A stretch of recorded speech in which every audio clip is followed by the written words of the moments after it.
Starting in Boston, Massachusetts, all the way across 36 countries around the world, the Millennium Fellowship class of 2022, with 207 campuses, brings together more than 3,000 fellows.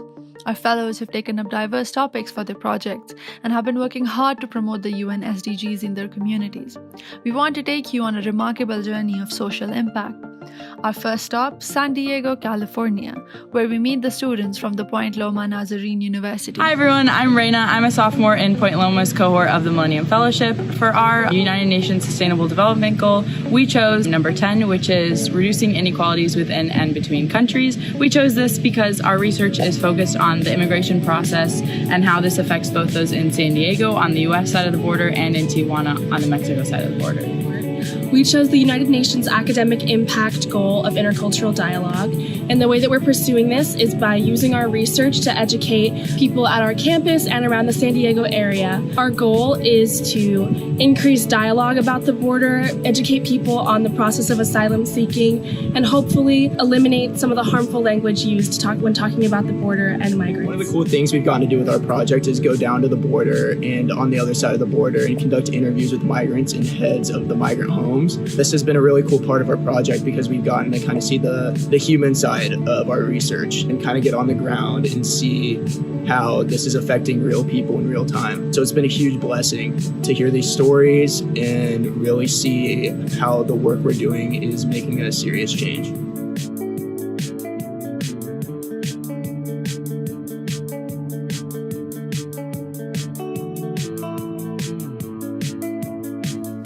Our next stop is in Ekiti State, Nigeria, where we will meet students from Afe Babalola University.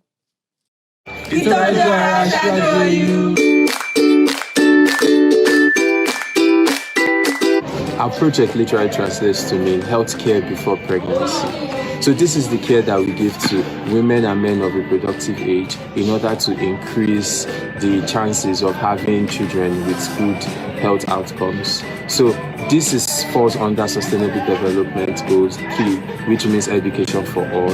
And our goal is to educate 300 indigents of reproductive health ages in this society of preconceptional care so that they can have improved maternal outcomes and improved neonatal outcomes of children. One of the things we're able to learn through this Millennium Fellowship was our leadership skills. I personally learned that I'm an analyst. And another thing we're also able to apply was the SMART goals. My project was specific, measurable, achievable, realistic, and time conscious. And we have put a change in our community.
So my advice for other fellows out there is don't give up on your goals, and also a positive change in your environment can always start with you. And now we go to France, where Sasha from Sciences Po at the campus of Le Havre introduces us to her project. Hi, I'm Sasha, and I'm a fellow of Sciences Po Paris campus of Le Havre. My project for the Millennium Fellowship revolves around the SDG number 4, quality of education, and number 13, climate action. My project is called Murals of Tomorrow and aims to raise awareness on climate crisis through artistic action led especially in unprivileged neighborhoods. It is an opportunity to both improve access to culture and art on every levels of society and to make ecology more accessible. It follows the principle of creative ecology to carry out important messages in a way that is still fun and engaging, because ecology doesn't need to be sad or demoralizing to be impactful. I used the leadership skills and knowledge gained during the Millennium Fellowship to better organize my project and to make it into several steps in order to have a broader impact. To start with, I took part into the citizen mobilization called Plan Phare, which gives the opportunity to the ordinary people to share their concerns, fear, anger about the climate crisis through creative means in order to attract the attention of our leaders on social media on the occasion of COP27. So I led a free artistic workshop in a third place called La Halle aux Poissons, which is an old fish market that was renovated to be a place of infinite marine ecology. So in coordination with the place, my work aimed to tackle important subjects revolving around the preservation of the ocean. The next steps focus more on bringing something sustainable to the public I want to have an impact on, as I learned during the training sessions. This is why the other workshops are led in partnerships with primary schools of priority educations, for which I'm carrying out a student initiative called Art Bridge, with which I'm bringing a group of students from my campus to work with a primary class of newcomers children who cannot speak the language, and with which we're trying to create a short film in stop motion about themselves in the city. With this project, my teaching rather has a long-term impact on the mental development of their children, because it helps them gaining self-confidence, develop their French skills, curiosity, creativity, their group spirit, and ultimately their sense of citizenship, hoping that it will lead them to be socially engaged in the future. My advice to the fellows would be to fully engage with the structures already in place in their city, because it will help them building a solid foundation to their project and succeed in having a stronger and lasting impact on a broader public. And now we have arrived at our destination, the graduation ceremony. Hello everyone. So nice to see you all. Welcome to the Millennium Fellowship Class of 2022 Global Graduation. What a joy to see thousands of Millennium Fellows joining in from hundreds of universities around the world. Please add your name, university, and where you're joining from in the chat box. We all are joining from time zones across the planet, united in our commitment to advance the Sustainable Development Goals. Over 3,000 of us are here today, joining us from different places. Thank you so much for taking your time and joining us. I'm Labibari Fananjiba, Campus Director and Millennium Fellow of Brac University, Bangladesh, and it is my greatest honor to be the host of the ceremony. As a Millennium Fellow, I'm grateful to MCN and United Nations Academic Impact for partnering to make the fellowship possible. With lots of memories, learning, and experiences with a community of 200 plus campuses, we are about to graduate this year. It gives me immense pleasure to welcome you all to the graduation ceremony of Millennium Fellowship Class of 2022. With that, let us begin our ceremony with a powerful message from the Vice Chancellor of Brac University, Bangladesh, Professor Vincent Chang. I'm super excited for you guys to watch it. It's a really cool video, so I hope you like it.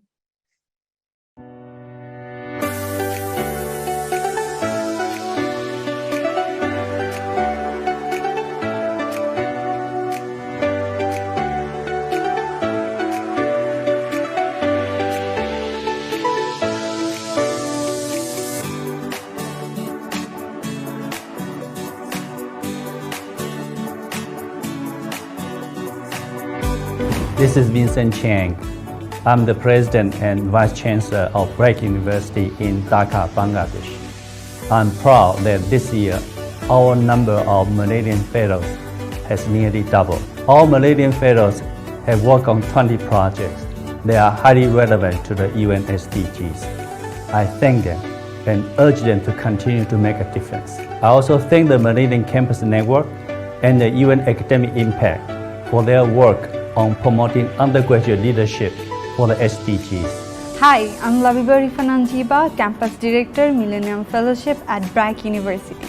The project we have worked on this year include ensuring space for patient attendees and visitors at hospitals, providing innovative teaching techniques and material for underprivileged children, offering health care including eye care and mental care, helping disadvantaged individuals reintegrate into society, debunking gender stereotypes, increasing women's understanding in rural Bangladesh, empowering marginalized communities through artistic communication tools, offering a blood bank supply chain, sustainably using, reusing and recycling electronic waste, teaching basic environmental ethics, developing eco-friendly wearables to prevent plastic pollution, lessening marine pollution and transforming communities through tree plantation.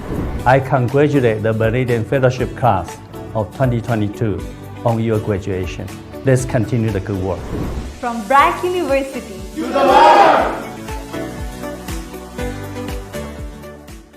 Wow, what a video. Thank you so much, Professor Vincent Chang from Brac University, Bangladesh. Okay, with that, let me move on the next person without whom Millennium Fellowship wouldn't be possible. He has contributed to building the Millennium Fellowship, a platform that inspires young individuals to create social impact around the world by celebrating the UN Sustainable Development Goals. It is my honor to present to you the Executive Director and co-founder of MCN, Sam Vegar. The floor is yours, Sam. Labiba, thank you for convening us. Millennium Fellows, university leaders, partners, and friends. I am Sam Vegar, he, him, and it is my pleasure to help welcome you on behalf of MCN. I begin today with my favorite line from the preamble of the United Nations Charter, that we the peoples agree, quote, to reaffirm faith in fundamental human rights in the dignity and worth of the human person. I will return to that idea of human dignity in a moment, but let me first introduce this network for those who are just learning about us for the first time. The Millennium Fellowship is a civic leadership program for undergraduates advancing the Sustainable Development Goals. When the class of 2022 application closed in April, we were awed. There was a record-breaking 30,000 plus applicants from over 2,400 universities worldwide. With the help of 160 alumni, we selected you. More than 3,000 Millennium Fellows active in cohorts at 200 universities in 36 nations. Since August, you have dedicated over 200,000 hours towards advancing the SDGs in your communities. You are each part of a global grassroots student movement for the goals. In the process, you have centered empathy, humility, and inclusion. You have engaged in tutoring programs with local secondary schools, ran solar power projects, and worked to reduce stigma around mental health. You have practiced both care and self-care. In the process, Millennium Fellows, you have catalyzed a movement. I mentioned a key concept in the United Nations preamble earlier, human dignity. You have made dignity a daily practice. Let me emphasize that, dignity as a daily practice. Dignity as a daily practice. Dignity as a daily practice is how we collectively counter oppression and marginalization, and dignity as a daily practice is how we make the United Nations Charter real in people's lives. Our longtime advisor, the late Dr. Paul Farmer, once asked, quote, if access to healthcare is considered a human right, who is considered human enough to have that right? Your actions affirm we are all human. We are counting on your sustained leadership. If you will still be an undergraduate next August to November, we invite you to apply again for the class of 2023 at millenniumfellows.org. Apply today. And if you're graduating university sooner, please know that as alumni, MCN is always here to support and engage with you. And we are not alone. This marks our 5th year of partnership with the United Nations Academic Impact, presenting the Millennium Fellowship together.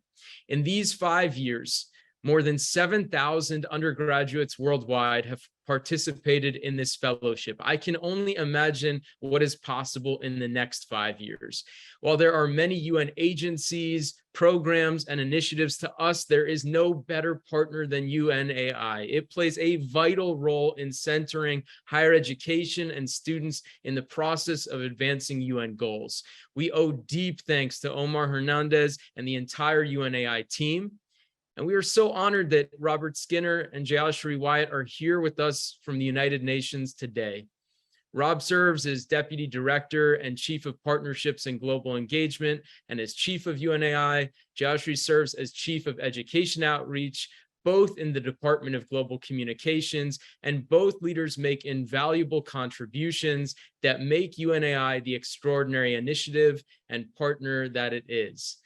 Rob and Jayashri, a deep thank you, a warm welcome. The floor is yours. Thank you, Sam. It's just amazing to be here. And Sam, thanks so much for bringing the UN Charter into the conversation. And Josh and I will follow me with some additional words on UN academic impact. But it's just great to be here representing the United Nations and the United Nations Impact Program. And as you think about the UN Charter, it's not a long document. I'd encourage all the students to look at, and I'm guessing you may already have, with the Millennium Fellows program and the Millennium Fellowship. But I mean, it is truly inspiring, and I feel very fortunate to work at the United Nations and work with we the peoples. And that's what I always emphasize, as Sam did, when I'm talking about the United Nations. Yes, the UN is made up of the 193 member states, but it is about the people and making sure that those governments are delivering for the people and making sure that people do have the opportunity to live in dignity. And I have to say, it was really incredible to watch as the names and institutions and where everyone was from came up, as everyone put in the word dignity into the chat box. And it's just such an incredible network of individuals that make up the Millennium Fellowship. And as I indicated, the UN Academic Impact, the United Nations, we're so proud to be affiliated with it, connected to it, and just knowing that, every year, including this year, 2,400 campuses had individuals apply, coming in from 140 nations, that all of this group that's on this call and all the fellows, you made up this group following those applications. And I just want to say congratulations on your graduation.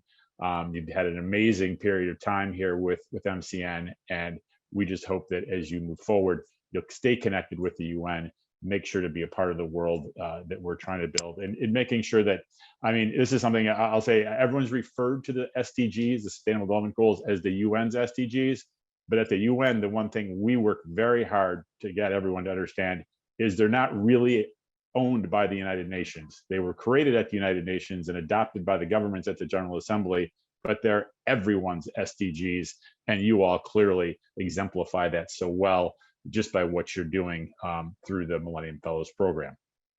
And as Millennium Fellows, you've already demonstrated your commitment to the SDGs and your commitment to making a better world. You have put yourself forward in this while you're studying, while you're doing your own scholarly work wherever you are from around the world. Again, it was just so incredible to see where all of you are coming from, whether it's morning, afternoon, evening, you committed your time to being a part of this, and that's really, really incredible. And you're entering the world, coming out of school, coming out of university, coming out of this program at a time where we're facing a lot of challenges. Let's be realistic about where we are right now in the world. We're hoping for a positive outcome in Egypt at COP27. The climate crisis is real, and we need real action on it now. We actually needed it years ago, greater action, but we have to take it now. This is not something that can be put off, and so we're hoping we'll get some real solid agreements coming out of Egypt in the course of the next couple of days. I just heard from some colleagues that we are certainly expecting it not to end quite on time at the end of today. It's going to run some extra time. So, watch that and see what happens. And whatever comes out on the paper, we are counting on all of you to be part of making a solution and taking the actions that are going to make the difference. In addition to the climate crisis, we're looking at continuing inequality around the world. Coming out of the COVID-19 crisis, we've seen inequalities exacerbated, made worse. We saw some great solidarity while we battled the COVID crisis, but we also saw inequalities increase in many places, especially those who need support the most, those most vulnerable. We're looking at this war in Ukraine and conflicts and tension, within and between countries and a lot of other places in the world.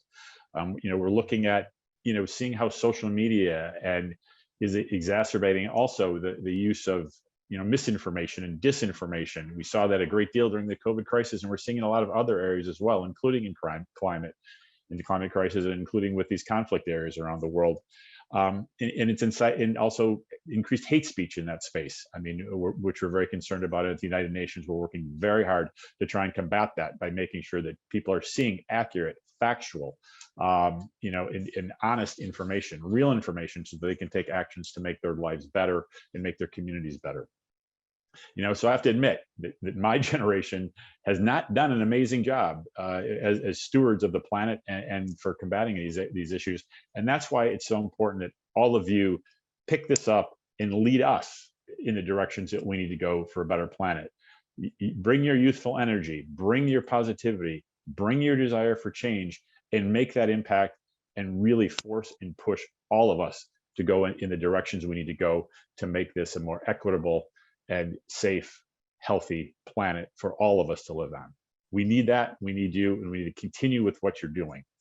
So whatever you're going to do with your careers, and some of you, I'm sure, will enter international relations, you'll enter the development space, you'll continue in the space around the SDGs, but I suspect many of you will end up working in business, in finance, in healthcare, any direction you end up going, you can make a difference. Take what you've learned with the Millennium Fellowship, work with it, and make sure you're thinking in that spirit of dignity for all the time. And I'm going to keep quoting you, Sam, as we talk about this, because it's such an important word, and it's such an important to think about, because if we think about the dignity of all, you will make a difference and you will continue to make change. So again, thank you all for what you've done already. Thank you for what you're all going to do. And once again, congratulations on completing your period as a Millennium Fellow. And good luck as you move forward. Thank you, Sam. And now I'll turn it over to Jashri.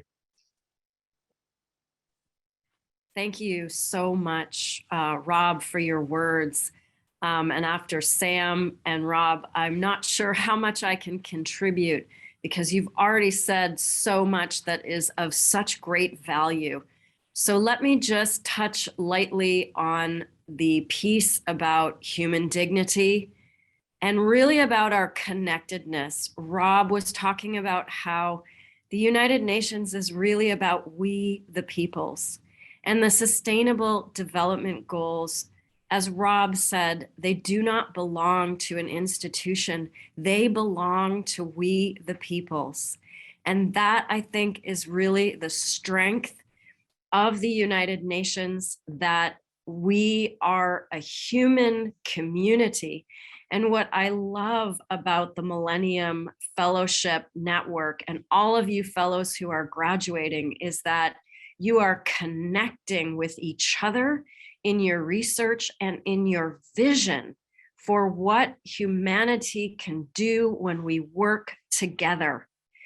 And we are so much more united in our humanity than we are divided. And I think that's the thing that the Millennium Campus Network and you as fellows exemplify. And this is what the United Nations is really all about. It's about recognizing that there is so much more that unites us than divides us. So as we are recalling our humanity and the human dignity of each and every person, I hope that that continues to guide the way that you act as leaders in the world, because to those to whom much is given, much is expected. You have a deep responsibility as educated members of the human family to make sure that those folks in the human family who right now are not able to be educated have the opportunity to become educated global citizens of this world. And that is really at the heart of what the United Nations academic impact is also all about. We are all about connecting and convening, sharing knowledge, best practices, so that we can create the kind of world that we all aspire to have for ourselves and for the generations to come. So I know that all of you will bring this incredible sensibility to your leadership going forward. And as Rob also touched on, the context that we find ourselves in is very challenging. You all in your own lives and as you go forward and as you seek to lead and create this world that we all wish to have, you will face obstacles. You will face challenges. But I think if you keep at the center of your leadership and at the center of your work, this notion of human dignity and this notion of working together, of collaborating and of being inclusive in the way that you lead and in the models that you work on, to build consensus and to create the space for all kinds of voices, not only to be at the table, but to be heard, to be listened to, and to be integrated into the way that we create solutions for the challenges that we are trying to address together. So let me just say, it always seems impossible until it is done. And I think you all know who said that. So I echo what Sam has said. I echo what Rob has said. Congratulations. But this is really your starting point. So I say to you, go forth with these incredible connections, collaborations, inclusivity that you have developed through the Millennium Fellowship program, and go forward and create the world that you want to see and be that change that you want to see. Thank you so much. Thank you. Thank you, Rob, Jayashree, and Sam, and United Nations Academic Impact and MCN for your powerful messages. And a reminder to follow MCN and the United Nations Academic Impact on social media. Their social media handles is in the chat box. All right, so how are we all feeling right now? Are we enjoying the show? Are you excited about what's going to happen next? Well, I know I am excited and enjoying it for sure, and I hope you are too.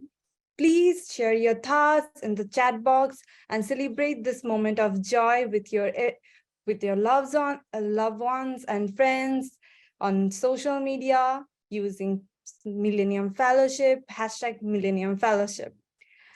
And now we will hear from one of our fellow from Mexico, Carlos, about the impact they have made during the entire semester in 60 seconds. Let's welcome Carlos, who will be talking about a semester of impact. Carlos, the floor is yours. Thank you so much, Laviva. Hey, hello everyone. As a Millennium Fellow, I learned a lot about leadership, organization, and teamwork. And also, I developed my tolerance due to the diversity of perspectives of the global community. While being a campus director, I had to be responsible, communicative, and empathetic so we could continue with the training sessions, the meetings, and also the webinars. Besides of the learning and the participation that I had during the Millennium Fellowship, I made some incredible friends with incredible people that have a lot to share about the shared topics of the program. Thank you so much for the opportunity for being a Millennium Fellow. Surely, I will be applying this knowledge in my professional and personal life for the common good. Thank you. Thank you, Carlos. That was amazing. I'm sure we all can connect with you. It truly was a semester of impact. And now we head to China for remarks by Vice Chancellor Dr. Francis of Duke Kunshan University. Dear Millennium Fellows, colleagues and friends, on behalf of Duke Kunshan University, I would like to congratulate all of this year's Millennium Fellows. Your commitment and dedication to tackling the world's greatest challenges are inspirational and critical to the future of our planet. I also wish to applaud the Millennium Campus Network and the United Nations Academic Impact for co-sponsoring this amazing program to identify and then connect thousands of young minds to work together to advance the UN Sustainable Development Goals and academic impact principles. I would especially like to commend the 12 Duke Kunshan students selected for this honor. These students, through their hard work, dedication, and humanity, are filling the most fundamental goal of our very young Duke Kunshan University to prepare the next generation of leaders by providing them with the skills and motivation to address disease, poverty, discrimination, climate change, and other urgent global issues. In particular, over the past 4 months, DKU's Millennium Fellows have been working on social impact projects related to cancer prevention, educational equality, mental health stigmatization, and female empowerment. DKU was the only university in mainland China to be part of this year's program. I am so very proud of our DKU students selected for this honor, but I also know that DKU is one of many universities in China who care deeply about these issues. I have had the privilege of being associated with DKU since its inception. Throughout that time, I have noted, with great pride, the many ways that a common set of commitments serves as a foundation for the work of our students and faculty. Let me briefly comment on just 3 such commitments. First is a willingness to pioneer, to do things in different ways, and to step outside of our comfort zones. DKU students and faculty come from all over the world to study, teach, and pursue solutions to some of the world's most complex issues. They are united by a personal and professional spirit of creativity, enthusiasm for innovation, and support of our mission. Second, DKU students share a commitment to collaboration and cross-cultural engagement that is manifest throughout their DKU experience. From its roots as a joint venture university to their application for this global fellowship, our students are powered by a need and an enthusiasm for collaboration and a deep respect and appreciation for global perspectives. And third, we are connected by a commitment to learning, teaching, and scholarship. This devotion to our educational and academic mission unites every member of the DKU community. At DKU, we believe and live that the power of knowledge and education to advance society is necessary. In closing, I both congratulate and express my appreciation to DKU's Millennium Fellows for so deeply upholding and representing DKU's commitments while furthering the UN Sustainable Development Goals. I wish all of this year's Millennium Fellows great success in all they are doing to make this world a better place.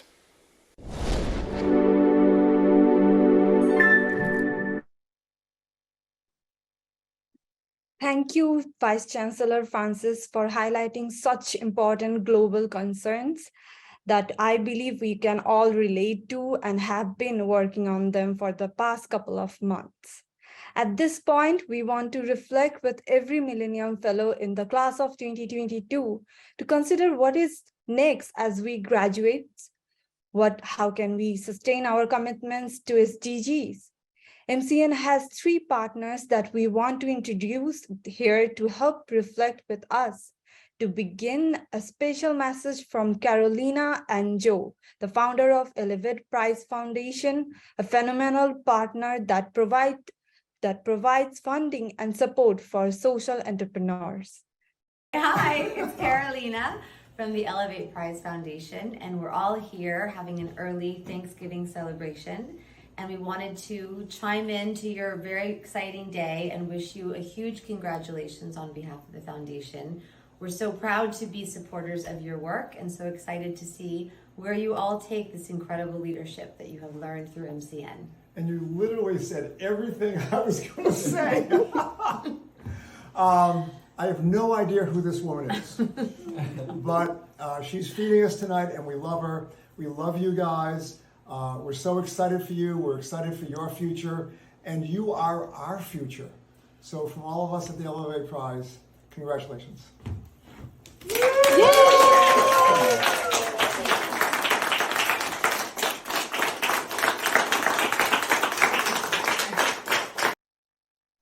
Thank you, Carolina and Joe, and the Elevate Prize Foundation for powering social entrepreneurs all over the world. Follow them on social media handles in chat. Next, we want to discuss how to pay it forward and support the next generation of young leaders, those who are even younger than us. For this, we are thrilled to welcome Rise. Greg and Howie, over to you. Thank you so much.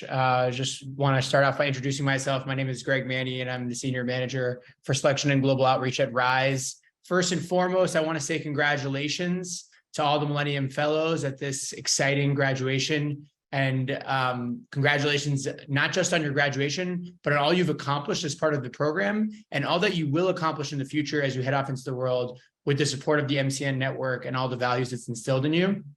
I want to say thank you to the MCN team for the invitation to speak and represent Rise. Working with MCN over the last year has been a truly special and gratifying experience.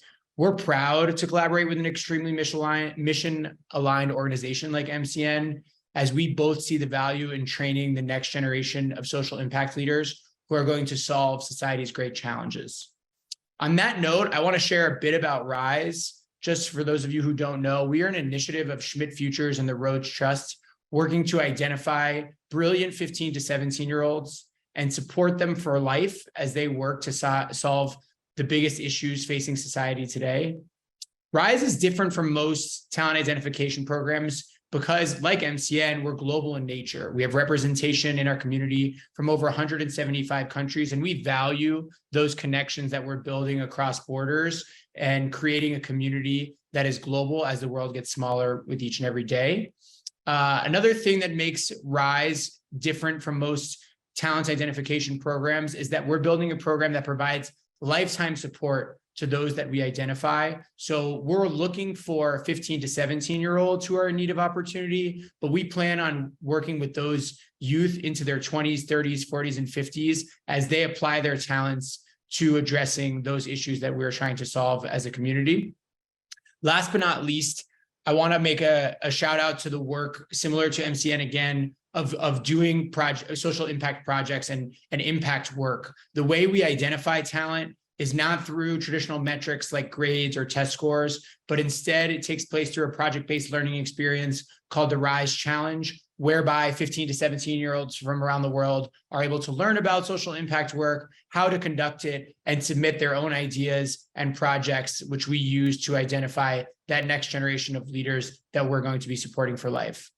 On that note, I actually want to introduce one of our global winners, Howie Odhiambo from Kenya. She'll talk more about her experience as a Rise winner. Thank you. Thank you so much, Greg, and thank you so much, MCN, for inviting me to give the speech. Good morning, good afternoon, and good evening, Millennium Fellow graduates and attendees. It is an absolute honor and privilege to be here in front of you giving this speech I so masterfully created in my dorm room. My name is Howie Odhiambo. I am a second-year student from Kenya studying international relations and economics.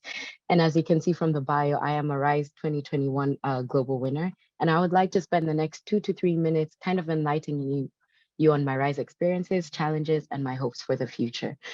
This past summer, I was able to go to South Africa, Cape Town in specific, for the Rise Residential Summit. And I did pick out a few things that I'd like to talk to you today. And I wrote a little think piece on it.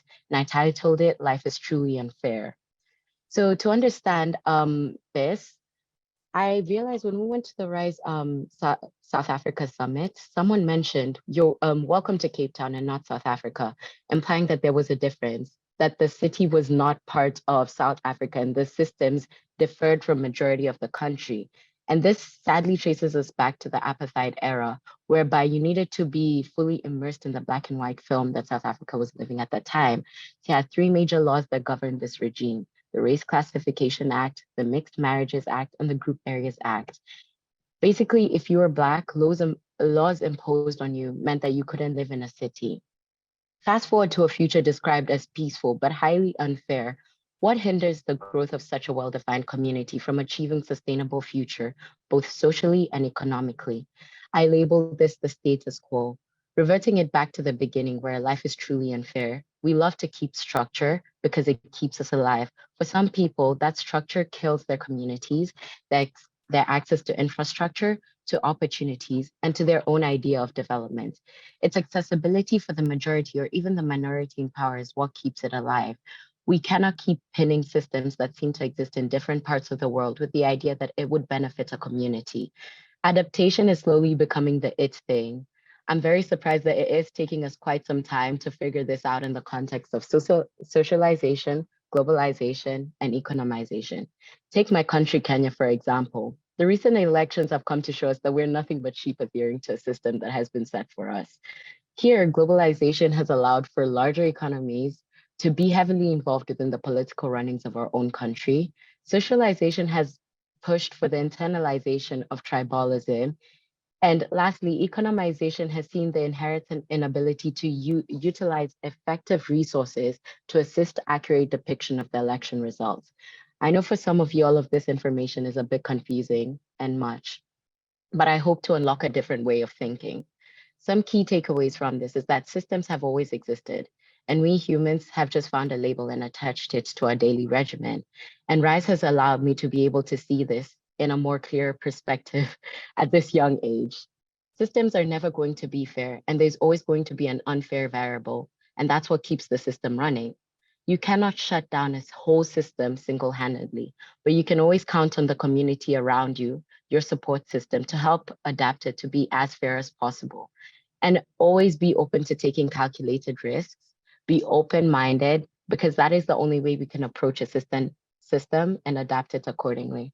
So with that, I'd like to end my speech. I want to say thank you, and please keep up with RISE. We're a very huge community that loves to welcome new faces and new people. Thank you. Thank you, Greg, Howie, and Rise and also congratulations to Howie. Every person watching can help support Rise by heading to mcnpartners.org/Rise. The link is in the chat. Share this special partner link with any 15 to 17 years old or with any high schools or secondary schools you know.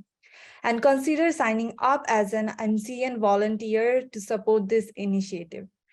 Next, we know that many of you are considering graduate studies to continue weaving together academic and social impact. Thanks to MCN's partnership, we warmly welcome President Hisham El Habti of Mohammed VI Polytechnic University in Morocco. President El Habti, the floor is yours. Dear Millennium Fellows, Professor, ladies and gentlemen, as University President, I have to confess that the feeling of attending a graduation is one that never gets old. Let alone a graduation gathering women and men from all around the world. This is probably academia's most important occasion every year, the chance to contemplate for a few hours the legacy we will leave behind in your hands. Congratulations on reaching this milestone and making everyone around you hopeful for a better future. At a time when the global community is in an urgent need for new thinking, you all here symbolize our aspiration for a better world, fairer, more inclusive, more prosperous, and of course, more sustainable. But no pressure really for this special moment. Just stand tall and be proud of what you have achieved today. One just has to turn the news on to be convinced that we need indeed a new generation to step in and take the lead. If our humanity is what we share, no matter where we come from, then the intersection in the challenges we face are as obvious as it gets.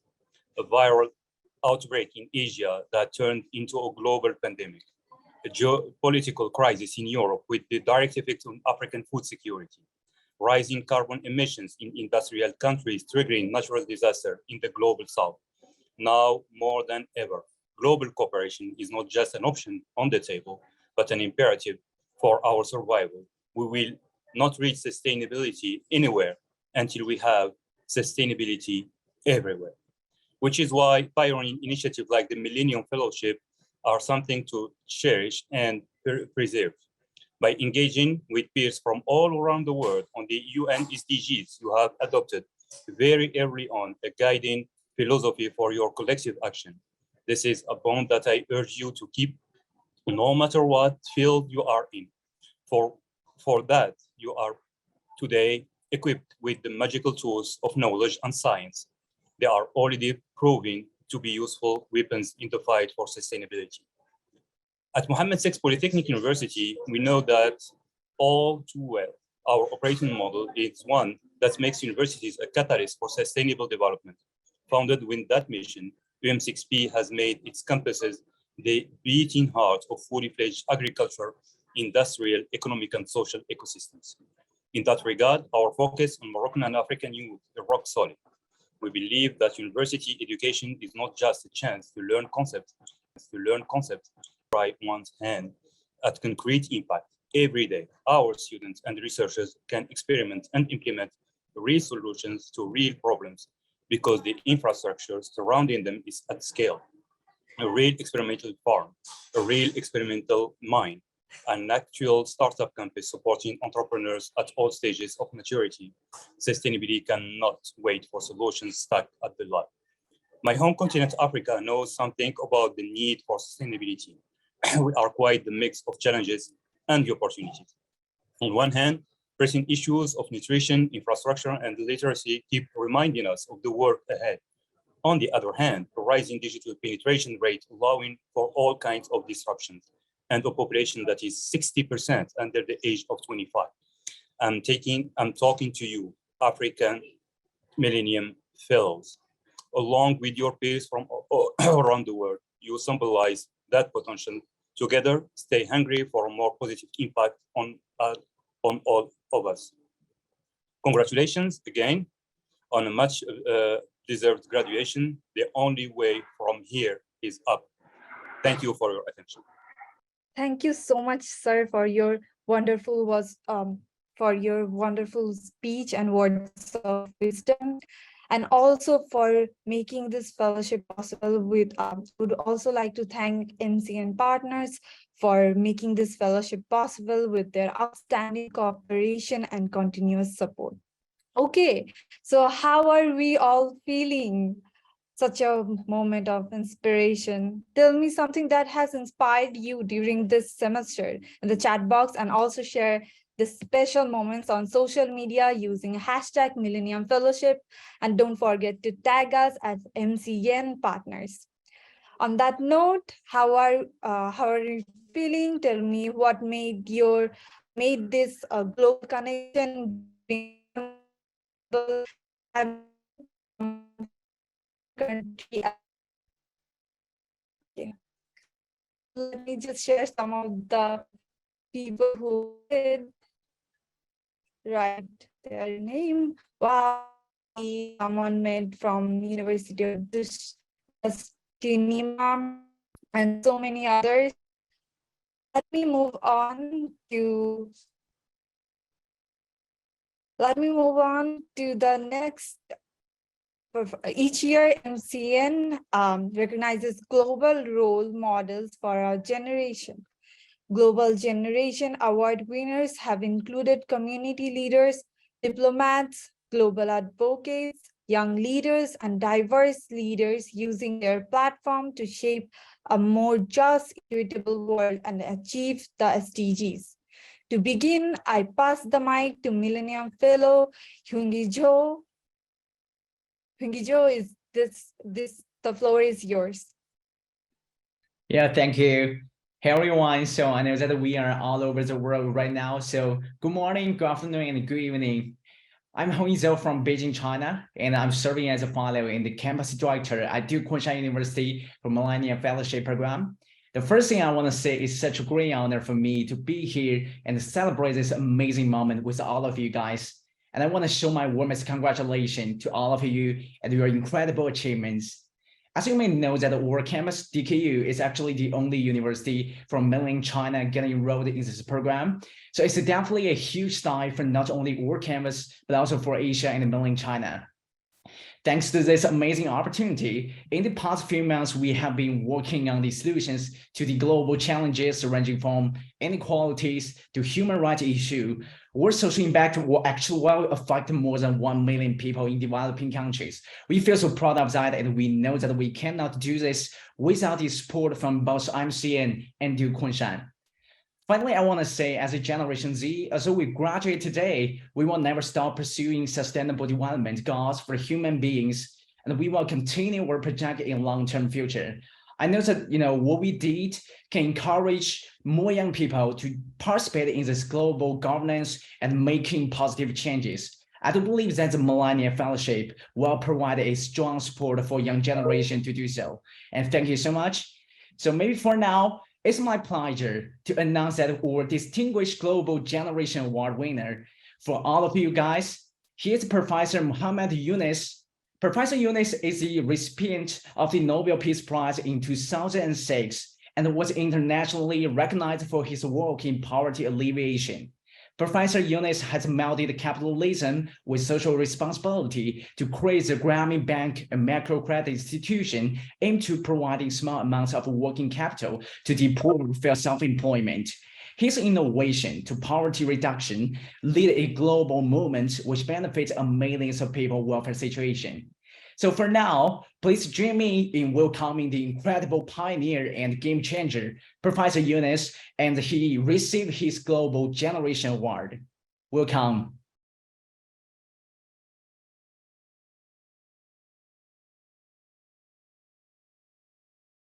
Hello, members of the Millennium Campus Network. I'm very happy to be with you. Today, I want to share a secret with you. Yes, it's a very important secret. We always talk about huge problem for the world. We always talk about global warming. It's a massive problem. It has taken place. This problem is created over many years. And it's now put the whole world in a suicidal path. The world doesn't have much time left unless we fix it. And this is a huge problem. And then the problem of extreme wealth concentration. That's the problem was crushing the whole world. All the wealth is going to the top at the hands of few people at the top. And the rest of the people don't have anything, very little to share with each other. So that's kind of getting extreme, more and more wealth getting concentrated every day. And one time will come, the whole economy will collapse completely. And that's another mega problem that we see. It's not only destroying the economic structure of the world, but also people's lives. People's lives will be crushed because it doesn't function anymore the way wealth runs away from people.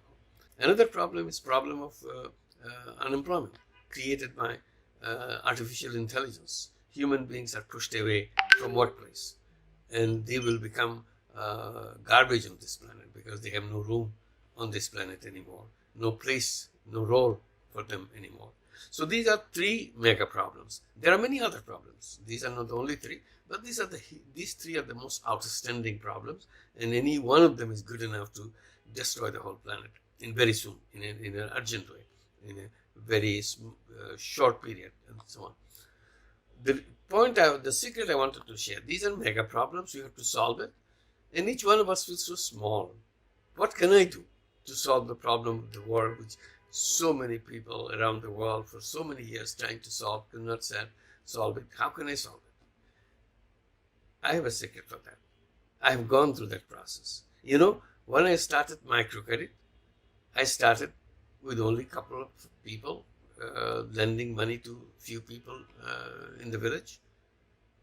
And at that time I had no idea, and the amount involved is so small, $5, $10, that's the kind of money. Even a few cents, I've lent money to people.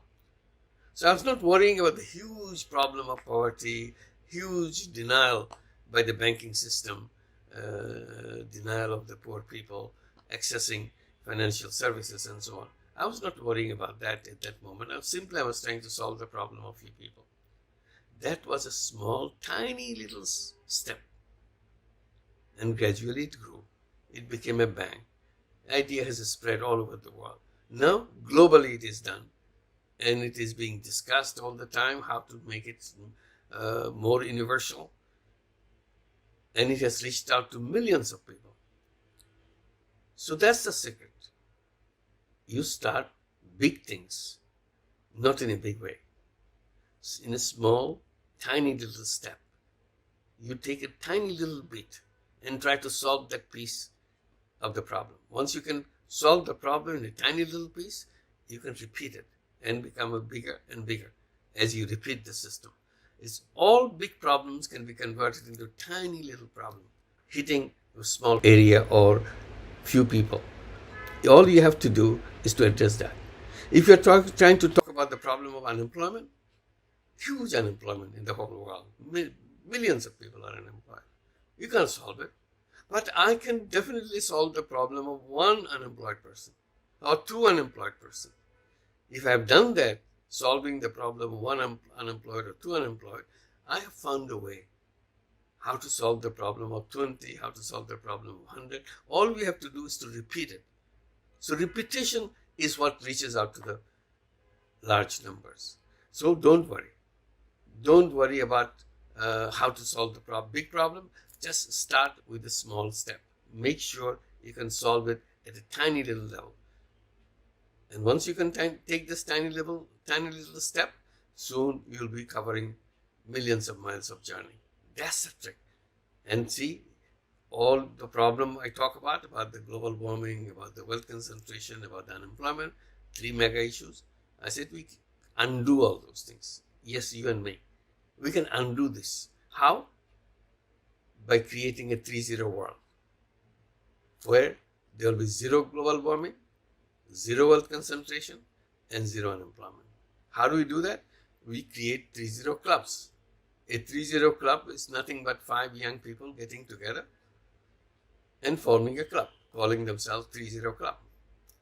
And the commitment of the members of the 3-0 Club, each one of the member would be committing himself or herself that my contribution to global warming, I'll bring it to 0. You're not bringing the whole world global warming to 0, but my contribution, in other words, your contribution or my contribution, the members' contribution to 0, step by step. My contribution to wealth concentration to 0. My contribution to unemployment to 0. Once I have achieved that, I become a 3-0 person. That's the first step to create a 3-0 world. Once I become a 3-0 person, my club members become 3-0 person, we can create 3-0 families, 3-0 villages, 3-0 cities, 3-0 countries, and we have a 3-0 world. This is the way to do it. So this is how, step by step, it is done. So this is what I shared this secret, and I hope you would take steps by transforming your ideas and being a 3-0 person. Become a 3-0 person to create a 3-0 world. Thank you very much. Thank you so much, Professor Yunus. Thank you for your inspiration and excellent presentation. Thank you, Professor Yunus. A verse from Song of Songs says, "Dark am I, yet lovely." As a Black woman, I carry verses such as this in my spirit between labs, classes, presentations, exams, and all the like. And that is needed in a world saturated in hate, an encouraging and wise spirit. Even as I fight for diversity and representation in science and medicine in the US, I am often reminded of what harmful institutions I'm up against. And already as an emerging Black scientist, I'm familiar with the slow, discreet burn of racism on my neck constantly. But it is through individuals such as the one I am honored to introduce that reminds me that we are all lovely, regardless of our differences, and we must continue our fight to banish the harmful legacy of racism before it completely consumes our world, society, nations, and future generations. It is my honor to introduce Shaka Hislop. Neil Shaka Hislop is a current on-air talent, soccer analyst, and commentator for ESPN Incorporated. He's a Howard University alumni and having graduated cum laude in 1992 with the BSc in mechanical engineering. He then earned his second degree from HU in 2014 with an executive MBA. In between earning Howard degrees, Shaka played soccer professionally for 15 years, 14 of which were spent playing in England and 1 in US Major League Soccer. He also represented Trinidad and Tobago at international level throughout his career, including the country's solitary FIFA World Cup appearance in 2006. In 2005, he was a recipient of the English Professional Footballers Association Special Merit Award for his services to the game of football, becoming a member of their honor roll, joining Brazilian soccer legend Pelé as the only other non-British member. Shaka is a founding member, patron, and honorary president of anti-racism organization Show Racism the Red Card. He is a recipient of the Trinidad and Tobago Chiconia Medal, the country's second highest award for his services to sport. In 2007, he received the Alexander B. Chapman Award from the TNT Olympic Committee for outstanding contribution to sport and the promotion of the Olympic ideals. Shaka has also been inducted into the Howard University's Athletic Hall of Fame and Trinidad and Tobago Sports Hall of Fame. Shaka sat on the Football Advisory Panel to the International Football Advisory Board from 2014 and 2018. Like I said, it is a complete honor to introduce Shaka Hislop. Thank you, Jasmine, and thank you to the Millennium Campus Network for having me here and for this esteemed honor. And congratulations to you, the Millennium Fellows, graduating this year, 2022. As I look back on my own journey and I anticipate your own and what is to come, I am filled with hope around our humanity and around those challenges that you've already started to tackle. It takes me back to the founding of Show Racism the Red Card, and listen to Professor Yunus speak. He said something that resonated with me and our campaign in those earliest days. You start big things, not in a big way, and I thought that spoke so eloquently to certainly who we were in those earliest days of founding Show Racism the Red Card. It was started after I was subject to a racist incident in Newcastle. I was playing for Newcastle United at the time, had been racially abused and then recognized by a group of youths who then wanted my autograph. I thought it spoke to the duality of who I was as a Black footballer in the northeast of England at the time. And it spoke to the platform that I had and was able to address these issues and speak on behalf of so many other Black people up and down the United Kingdom and globally around that exact diminishing of our humanity, our failure to recognize who we were as people.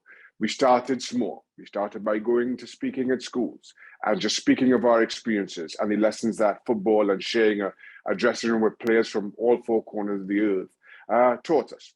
How we shared in so much of what made us human, despite our differences in culture, in language.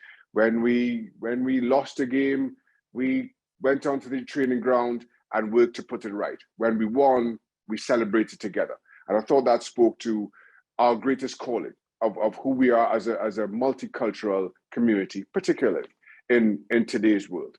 We never really thought that we would go on to become the campaign that we are, the UK's largest anti-racism charity, anti-racism education charity.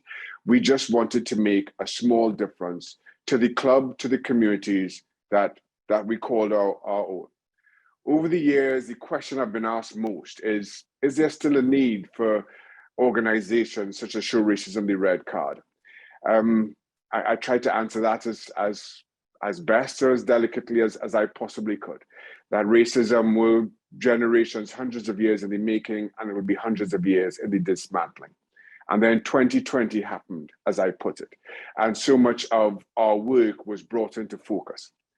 And I thought it highlighted so much around all that we set out to do, that there are times that the work we do will go unnoticed, other than by those directly impacted. The way that progress isn't linear. There are times that the work we do will not be recognized by anyone other than those who are directly impacted. And then at times we will have this bright light on us. People will see what we do and review it with a microscope. Step into that to that recognition with the confidence that it deserves. Step into the work that we know and we cherish so strongly. I'd also like to piggyback on something else, that another topic that was raised, and that is around privilege. How do we best use our privilege? How do we recognize our privilege? For those of us here, it may be the privilege of technology, of our network, of our resources, of an education that we're afforded. For so many more of us, it can go into different factors. How do we use that? How do we use our privilege for those who are denied as much? I'd also like to add here that the greater our privilege, the greater that's asked of us. Embrace that. Run head first into that privilege, into challenging those issues that we are called to head up, to heed. Find awe in the work that you do. Find beauty in helping the voiceless be heard. Change is hard. Change is tiring. But there's nothing more rewarding, nothing more spiritually enriching than pushing for that needed change. There's no more noble a calling of our humanity than to plant the tree for someone else to enjoy its shade. There's no more noble a calling of our time. I'd like to thank you, the Millennium Campus Network, for allowing me to share my own experiences, for allowing me to share this space with all of you who will change that world for the better. I would like to thank all of you, Millennium Fellows, on your graduation, and I'd like to thank you on behalf of those who remain voiceless, who you continue to speak up for and on behalf of. Thank you very much. Thank you very much. Thank you so much, Shaka Hislop. It is honestly such a great experience to be in the presence of such greatness. Hi, everyone. I am Venice Stradum from South Africa, and I am a Millennium Fellow from the African Leadership University in Mauritius. And I'd like to as well congratulate all my peers, the Millennium Fellows, on this great milestone and getting this far and graduating. And I must say, being a part of this year's fellowship has been an amazing journey. And over the past four months, the knowledge we have gained through the SDG conversation hours, the global webinars, and the sessions we've had together has made this global community of so many impactful people unlike anything I've ever seen before. And I'm so grateful to be a part of it. As fellows, I genuinely do hope that as we move on from this milestone, this stage, that we implement all that we've learned moving onwards, and we create as many innovations and as many social enterprises and impacts that will make the world a better place than we found it. And speaking of making the world a better place, it is with great pleasure that I introduce to you a woman who is a globally renowned doctor, an advocate for human rights, and has accomplished great feats in the field of healthcare and wellness. She is the United Nations Special Rapporteur on the rights of everyone to the highest attainable standard of physical and mental health. This woman is a visionary, a leader, and I'm proud to say, a South African. I introduce to you guys Dr. Tlaleng Mofokeng.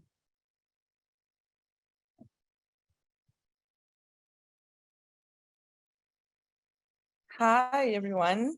Thank you so much, Brenna, for that introduction. And a huge thank you to the Millennium Campus Network and all of its partners for this honor of naming me a 2022 Global Generation Award winner.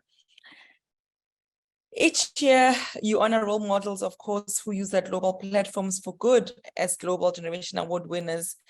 And it is a true privilege to receive it this year and have my name alongside some really amazing individuals. And congratulations to my co-winners. To the Millennium Fellows, as you reflect on your contributions to the Sustainable Development Goals, celebrate this milestone. Take a moment to reflect and celebrate all of your achievements that you have done. I have no doubt you're exploring the next steps as you graduate and launch your careers. And I hope the next UN Special Repertoire will come out of this cohort of fellows to fill the many thematic open positions to be Special Repertoire one day. Congratulations on your graduation. The social impact you've been engaging in over the past 4 months is just the beginning of a lifetime of work to serve your communities and make for better societies. I've often said that I see the practice of medicine in itself as a powerful tool in the restoration of people's dignity. This is my assertion as a first-hand person who often embodies the many characteristics that lead to discrimination in this world. As an 8-year-old who grew up in apartheid South Africa, who had to learn how to throw stones back at a police armored vehicle, and then became a young person and a young doctor in a democratic South Africa. And this is my approach to my work. It's in the restoration of people's dignity, because I know how much many of us live in this world through undignified means, and the world does not see us as fully human. My question to you is, what moves you? What defines your approach? And never forget that which drives you. As a human rights defender, whether I'm in a consultation room with a patient or speaking at the General Assembly, reporting on the state of the right to health globally, and how in this racist world, the right to health will not be realized for any of us, or whether it's at the Human Rights Council recommending to member states a non-binary approach to violence, analysis, responses, and policy that lets go of the very strict and scripted narratives around gender and sexuality. Of course, as you can imagine, I get a lot of pushback, but I always underscore that dignity is first and foremost what makes us human. And it is that which I aim to protect and respect for all people everywhere through my mandate as the UN Special Rapporteur on the right to health. And I hope you stay connected. I hope you collaborate with each other as we all look beyond 2020 to realign our goals and reposition for the future of the world. 2023 is the 75th anniversary of the Universal Declaration of Human Rights. And therefore the time is now to envision a collective future that is free of racism, sexism, misogyny, transphobia, a world without ableism, classism, and Afrophobia. What will it take to end structural discrimination and injustice that continues to push people behind? Many of you are people themselves who deal with injustice and prejudice, while at the same time trying to create a just world. I have this to say to you. Forget about respectability politics. Forget about decorum. Power is not given, it is taken.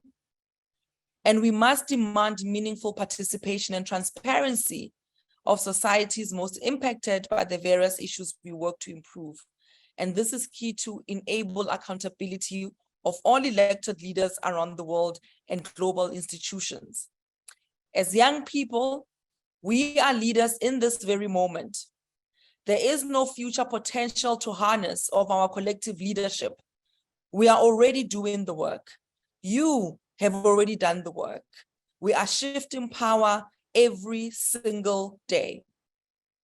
If you walk into a room and the power imbalances are there, speak, even if your voice is shaking. If the table no longer serves you, flip the table upside down. Do not be afraid to walk away in situations that no longer serve you. And I want to end with this today, that I think an intersectional, feminist, human rights-based approach is the only way forward. It is most urgently needed and must be adopted to ensure success of all of our efforts to innovate, to collaborate and accelerate all of our efforts to meet the Sustainable Development Goals and create a world that is conducive to a life of dignity for all people everywhere. Thank you so much for this incredible honor and naming me as one of your Global Generation Award winner for 2022. My name is Dr. Tlaleng Mofokeng, and I am from Qwaqwa in South Africa. Thank you very much.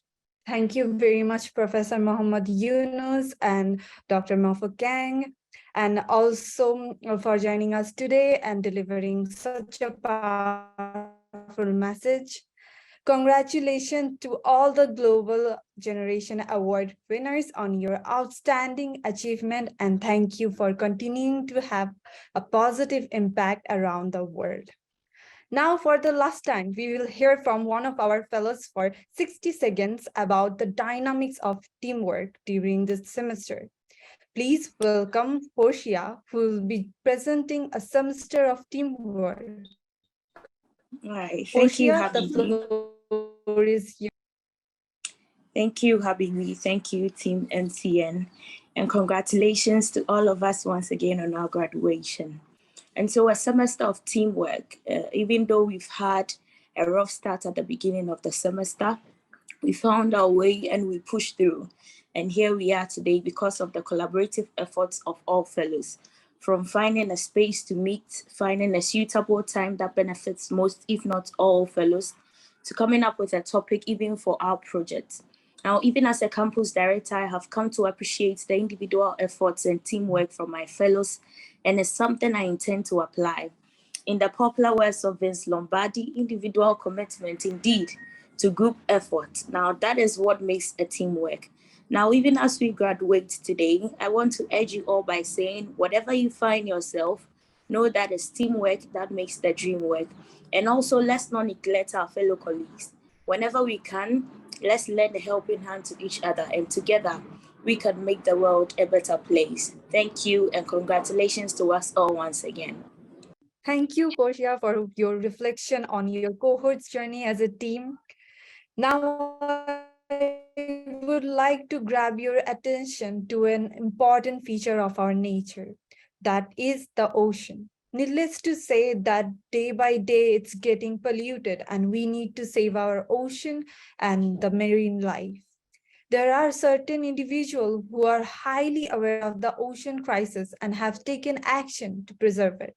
Each year, MCN and the Rimnar Family Foundation offer the Millennium Ocean Prize as a platform to elevate students' leadership for the oceans, advancing SDG 14. I'm thrilled to welcome Stephen Fox of the Rimnar Family Foundation to help spotlight the winners. Thank you, Labiba. Good day, folks. What's going on? We're graduating today. Congratulations. My name is Stephen Fox. I'm a trustee at the Rimmer Family Foundation, supporting the MCN's Millennium Oceans Prize. I'm also a partner at Propeller Ventures, which is investing in the next set of ocean climate businesses we need to combat and adapt to climate change. All right, I've got one factoid for you, and then I'll introduce you to the real all-stars here. We live on an ocean planet. It covers 70% of our globe. And the ocean has been doing the heavy lifting on climate change for decades, actually for millennia. It takes in 90% of the heat from our warming planet. It sequesters 50% of the annual carbon dioxide, and 90% of the long-term carbon dioxide is stored at the bottom of the ocean. And it's doing so without a lick of help from humans. We can do much better. Whether you are in Lusaka or Rabat, Vienna or San Diego, stop for a hot second and think about what you can do for the ocean, because she is doing a crap load for you. So now I'd like to introduce you to someone who is doing a crap load for the ocean, Kwai Yuan, runner-up to last year's Oceans Prize, to share an update on the incredible work he's been accomplishing over the last year. Take it away, my man. Good morning, good afternoon, good evening, everyone from anywhere you are in the world. My name is Yuan, and I'm from Malaysia. Currently, I'm a fourth-year Bachelor of Jurisprudence student from the University of Malaya. First of all, I'd like to thank the Millennium Campus Network and the Rimmer Family Foundation for their generous support in providing funds for the Millennium Oceans Prize. I was lucky enough to be able to win the first runner-up of the 7th Millennium Oceans Prize, whereby I was given support to carry out Lex Aquatica, a legal literacy project that aims to improve the general awareness of legal and governance system in Malaysia through information, videos, infographics, and a public policy competition. With this information, I engage more than 500 students and the general public through social media. For me, it was very fulfilling to be named first runner-up for the prize, and I get to work with fellow youth and fellow students to deliver results and deliver information in a very specific part of the law that not many Malaysians know about. For you, everyone out there today, I would like to congratulate you, the Millennium Fellows, for completing your journey, and I urge you to continue to work on social issues and help the community around you. I'd like to end my few words today by sharing a quote from Margaret Mead, which has driven me to do what I do today. Never doubt that a small group of thoughtful, committed citizens can change the world. Indeed, it's the only thing that ever has. Please continue to make a difference in your community, in your university, and in your family. Thank you, and I hope to see you. Take care. We have almost come to an end of the ceremony, and for the last time, we will enjoy a performance by one of our fellows. Please welcome Antara Sharma, who will recite a poem, The Story of My Life. Greetings to one and all present here today. It's a pleasure to present my poem titled Story of My Life. It is about one's passion and how it intertwines with the souls and defines our lives. Here it goes. In lieu of patience, I wrote my story. Instead of wishing, I gripped my chances. In search of meaning, I found my question. In pursuit of something, I had my answers. In heart, my flames stay blazed. In eyes, my passion never lethargic. In smile, I'm proud with no regrets. In the glory, I humble down. In praise, I become the next. In retire, I don't have much to say. In that moment, I take a rest. I know in time the stories won't fade. In my mind, the memories will play. In my heart, I know it's time that I pause. In my life, I never had much of a break. Indeed, I wish it does not end. In fact, I hope for another day. It is, if not in this life, but maybe the next. In my wishes, I want to wait. Wait for me to leave before my art gets the chance. Instead, if not, then that would mark my true end. In truth, my actual death will be in that moment when I won't have any ink left. In spite of shedding tears, I leave cursing fate. In the hope for no death hindrance, in love with being the art myself, in promise with the closing of forever and always. Thank you. And now we turn to three special voices: MC and advisor NAS of NAS Daily, Paul Pullman, and the Vice Chancellor of Catholic University of East Africa.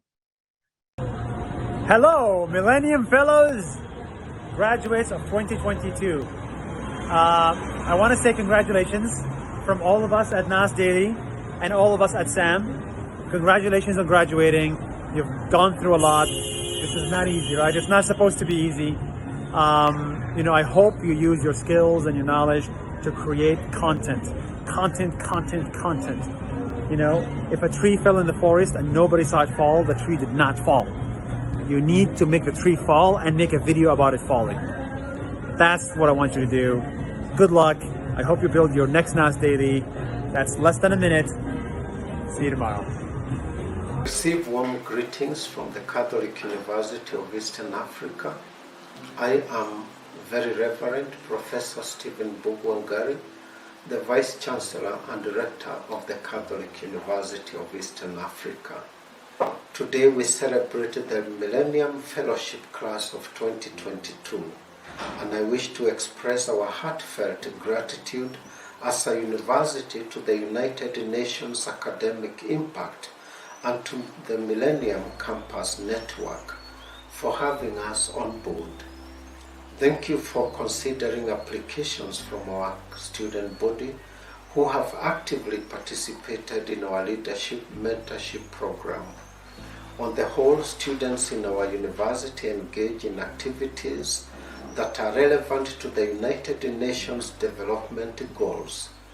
Through our community service program, students have the opportunity to reach out to needy persons in various parts of the country, supported by the university administration and staff. To the graduating class, as we mark this auspicious occasion, I wish to encourage each one of you to become a true ambassador of those values that make society truly humane. As leaders of tomorrow and today, I enjoin you to make every effort to uphold the virtues of justice, peace, and integrity, so that by exercising the knowledge and skills acquired during your training, the poor shall be comforted, the hungry shall be satisfied, and our world shall become more habitable. I am aware that your training anchors on the development goals of the United Nations. These goals should become a lived experience in every one of you, more especially this time when the world is experiencing the devastating effects of climate change. Your choice not only to understand but also to implement these goals indicates the impact of the academic programs of your home universities to you as students. Remember, successful leaders move through talk to action. May you always find meaning in what you learn, but more in what you do. Many congratulations to everyone, and we wish you a fruitful future, being our true ambassadors. Thank you. Well, hello everybody. It's a great honor to be asked to address you today to celebrate your accomplishments as the Millennium Fellowship class of 2022. Congratulations on a tremendous accomplishment. As a Millennium Fellow, not only have you advanced your own learnings, but you serve your communities as well. A truly global network of over 3,000 students. You span 36 different countries. You've contributed over 200,000 hours to over 1,000 projects, collectively advancing all 17 SDGs. And many of you are not even older than 22 years old. And here you are, stepping up to solve some of the world's toughest challenges. That takes courage, which is what I believe to be the most important trait that you can have as a leader. Many of you are now starting to consider your career in a volatile world of climate change and rampant inequality. Now more than ever, we need broad, multidimensional thinking to tackle humanity's biggest challenges. This is the decade of action, and we need the best of all sectors, governments, NGOs, and business alike. The good news for you is that you can make an impact in whichever sector you choose, or multiple sectors throughout your career. I've always believed that business should serve people and planet, and that the Sustainable Development Goals cannot be achieved without the help of business driving innovation, scale, and providing the financing and resources. It's probably the biggest business opportunity we have as well. And not surprising that more and more are moving from seeing it as a cost to seeing it as an investment. This is the biggest business opportunity of the century. Successful companies understand that profit should not come from creating the world's problems, but from actually solving them. We call this net positive. They're increasingly going to compete on trust, on responsibility, and on creating and maintaining deep relationships with all stakeholders. As leaders who are already trained in the Sustainable Development Goals, you have the skills we need to accelerate a green transition and a just transition. As you move on to your next steps, I ask that you always consider 3 questions to guide you, whatever you decide to do. Question number 1, am I standing up for the basic human values on which all of our common futures depend? Dignity, equality, inclusion, justice, put them at the heart of everything you do. Especially if you work in business, Don't be fooled when people tell you that serving a higher purpose comes at the expense of profit. Success comes because of purpose, not in spite of it. Question number 2, am I ambitious enough? Don't set the easy targets you know you can deliver. Set the audacious ones, net positive goals the world actually needs, even if you don't fully know how you'll get there. Real targets are uncomfortable, and you most likely can't achieve them alone. Always aim high, even when or especially when the risk is falling short. Question number 3, am I working with others for something bigger? Never before have humanity's challenges demanded such collaboration within and across our societies. Collaborative versus competitive leadership. We had to respond to the pandemic with unprecedented joint action, and it will be the same for every current and future crisis, be it wars, climate, health, or economy.